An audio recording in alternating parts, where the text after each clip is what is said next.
الستار قال والله البيت عليك قلعت السلسله ورمحت زي ما ربنا خلقها الا يعز علق عليها، طلعت زي ما ربنا جابها، طلعت رامحه في الشارع. السلام عليكم ورحمة الله وبركاته. ايه الموضوع بكل تفاصيله ده اللي هنعرفه مع بعض من خلال الفيديو ده، لكن كالعادة وقبل ما نبدأ يا ريت ما تنساش تصلي على النبي وتعمل لايك للفيديو ده، ويلا نبدأ. وقبل ما نشوف الفيديو اللي جاي ده مع بعض سريعا كده اقول لكم تفاصيل، ونروح لمحافظة الاقصر لبنت اسمها مبروكة عايشة مع أسرة بسيطة جدا، وللأمانة وحسب ما ظاهر في الفيديو ام البنت مش مقصرة معاها تماما على قد امكانياتها يعني، وواضح برضو ان هي زعلانة عليها وعلى اللي هي وصلت ليه ومش عارفة تعمل معاها ايه ولا تتصرف ازاي، لدرجة ان هي وطت على رجلها تبوسها. ما هو مهما كان دي بنت. مبروكة عايشة في أوضة في بيت بسيط بمحافظة الاقصر، سريرها نظيف، مكانها نظيف، وفيه اهتمام بيها زي ما قلت لحضراتكم على قد امكانياتهم. لكن في حاجه عاملاها الام مع البنت، وزي ما قلت لحضراتكم برضو ان ده غصب عنها، ربطاها بسلسله مكان ما هي نايمه. طب ليه ام مبروكه عامله في البنت كده؟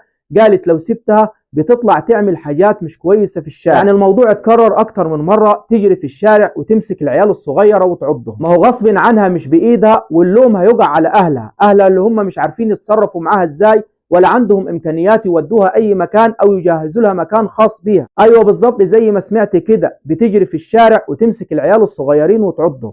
مش بس كده، الام ضافت كمان وقالت ان هي بتبدا تقلع ملابسها بالكامل. طبعا دي بنت هم عايشين في الارياف والناس كلها عارفه بعضها هناك، مهما كان البنت تعبانه لكن زي ما قلت لحضراتكم اللوم هيقع على اهلها. فالام قالت الموضوع ده اتكرر اكتر من مره، ما لقيتش اي حل غير ان انا اقعدها مكانها واربطها بالسلسله دي. قالت غصب عني، هو انا هعمل ايه؟ مفيش بايدي غير كده. وفي نفس الوقت قالت يا ريت الناس تقف جنبي وتشوف لي حل للموضوع ده. وتعالوا مع بعض نشوف الفيديو اللي جاي ده، لكن يا ريت كل اللي بيشوفني دلوقتي يعمل مشاركه للفيديو ده علشان يوصل صوت. واضح ان الام عانت كتير جدا معاها، فيا ريت تساعدوها انكم توصلوا صوت. مع الستار قال والله البيت عليك قلعت السلسله ورمحت زي ما ربنا خلقها الا يعز.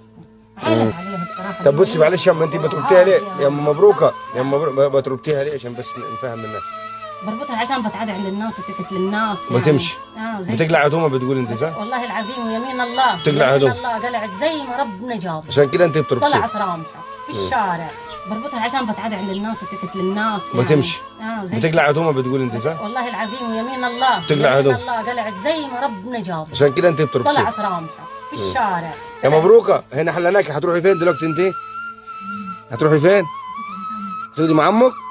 طيب ما ترمحيش بس برا عاد. يعني انا لو ما انا عارف غصب عنه. طب غصب عنه مش غلط دياتي.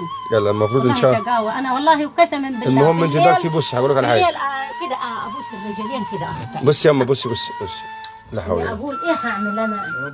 بص لا حول ولا قوه. اقول ايه هعمل انا؟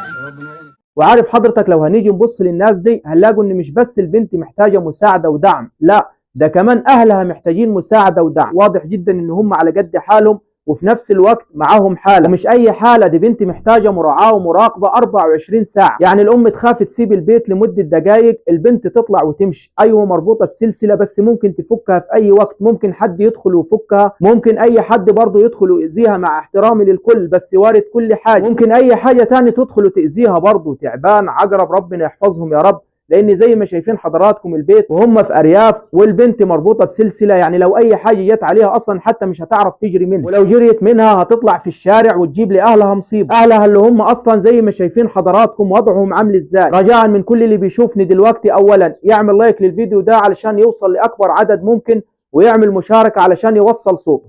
بس كده، اشوفكم على خير والسلام عليكم ورحمه الله وبركاته.